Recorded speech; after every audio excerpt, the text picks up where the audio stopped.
کوئی گوشہ حضور علیہ الصلوۃ والسلام نے نہیں چھوڑا اس بات سے خالی کہ ہمیں اس میں ہدایت کی ضرورت باقی رہے. اس لیے تو ہم کہتے ہیں کہ اسلام ایک مکمل ضابطہ حیات ہے. جب مکمل ضابطہ حیات کہا تو ہر چیز کا حل ہمیں اسلام کی شریعت میں ملے گا. اب آئیے چند احادیث مبارکہ میں حضور علیہ الصلوۃ والسلام کی پیش کروں کہ آپ نے خود فرمایا کہ میں خاتم النبیین ہوں اور میرے بعد کوئی نبی نہیں. پہلی حدیث حضرت ابو ہریرہ رضی اللہ تعالیٰ عنہ اس حدیث کے راوی ہیں.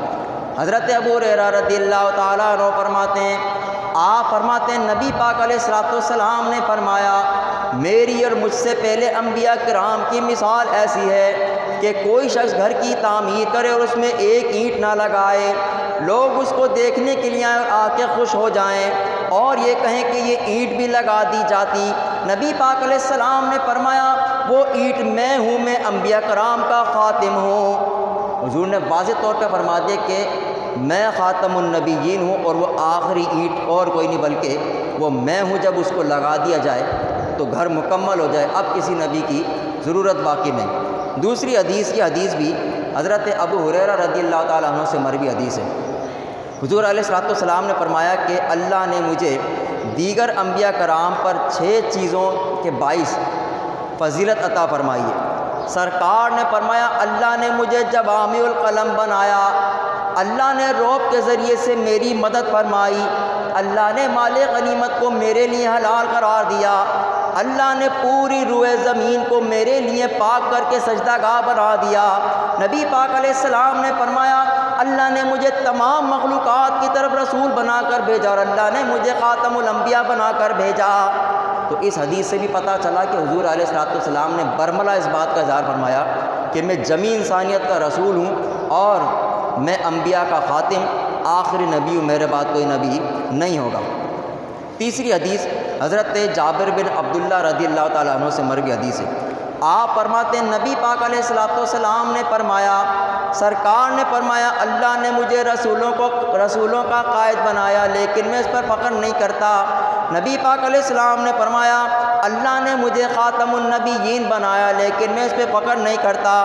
نبی پاک علیہ السلام نے فرمایا میں وہ پہلا شفاعت کرنے والا ہوں گا لیکن میں اس پہ فخر نہیں کرتا.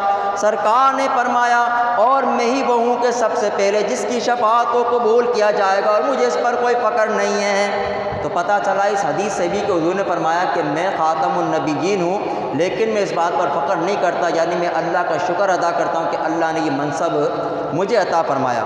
3 حدیثیں ہو گئیں. چوتھی حدیث حضرت عبداللہ ابن عباس رضی اللہ تعالیٰ عنہ آپ فرماتے ہیں کہ ہم ایک مرتبہ انبیاء کرام علیہ السلام کی فضیلت پر بات کر رہے تھے کہ حضور علیہ الصلوۃ والسلام تشریف لائے.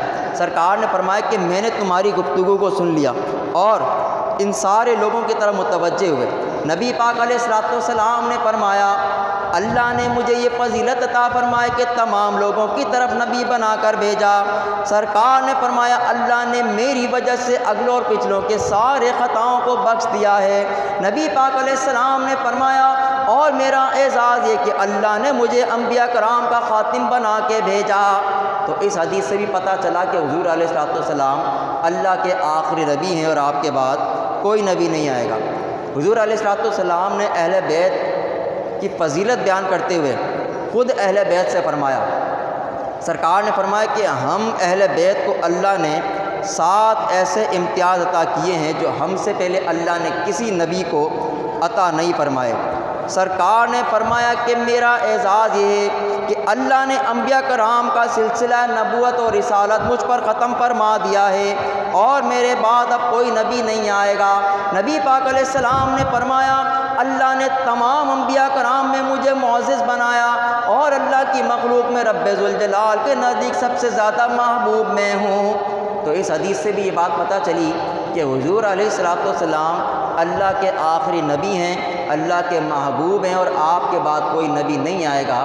تو یہ میں نے چند باتیں عقیدہ ختم نبوت کے حوالے سے آپ حضرات کے گوش گزار کی ہیں انتہائی اختصار کے ساتھ. یہ عقیدہ انتہائی اہمیت کا حامل ہے اور ہر مسلمان کو چاہیے کہ اپنے اس عقیدے کی حفاظت کرے دیگر عقائد کے ساتھ ساتھ.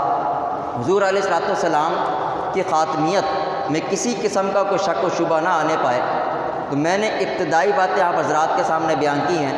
اس ضمن میں انشاءاللہ 7، 8 اور 9 ستمبر کو بدھ، جمعرات اور جمعہ بعد نماز عشاء انشاءاللہ 3 روزہ نشست کا اہتمام کیا جا رہا ہے، جس میں حضور علیہ الصلوۃ والسلام کے عقیدہ ختم نبوت سے متعلق گفتگو ہوگی۔ اس میں علامہ عمیر محمود صدیقی صاحب تشریف لائیں گے اور مفتی خرم اقبال رحمانی صاحب بھی اس میں گفتگو کریں گے۔ تو آپ تمام احباب سے میری گزارش ہے کہ اس میں شرکت فرمائیں اور اپنے علم میں اضافہ کریں اور اس عقیدے کی حفاظت کا اہتمام کریں۔ تو یہ 3 روزہ نشست ہے، بدھ، جمعرات، جمعہ بعد نماز عشاء، اس میں آپ خود بھی تشریف لائیں اور اپنی جانب سے تمام ہی دوست احباب کو اس میں دعوت دیں کہ یہ بہت اہم مسئلہ ہے اور اس وقت اس کو سیکھنا بہت ضروری ہے، اس لیے کہ اگر ہمیں ان باتوں کا علم نہیں ہوگا تو ہم کس طریقے سے اپنے عقیدے کی حفاظت کریں گے۔ تو وہ لوگ کہ جو حضور علیہ الصلوۃ والسلام کے نبوت اور رسالت پر ڈاکے ڈال رہے ہیں، ان کا دفاع ہم کیسے کریں گے؟ وہ جو بات کہیں گے، چونکہ ہمارے پاس علم نہیں ہوگا لہٰذا ہم ان کی باتوں میں آ جائیں گے اور ہمارا عقیدہ بھی خراب ہوگا، لہٰذا اس طرح کے نشستوں میں آپ تمام احباب شرکت کریں۔ اللہ تعالی ہم سب کا حامی و ناصر ہو۔ وآخر دعوانا ان الحمد للہ رب العالمین۔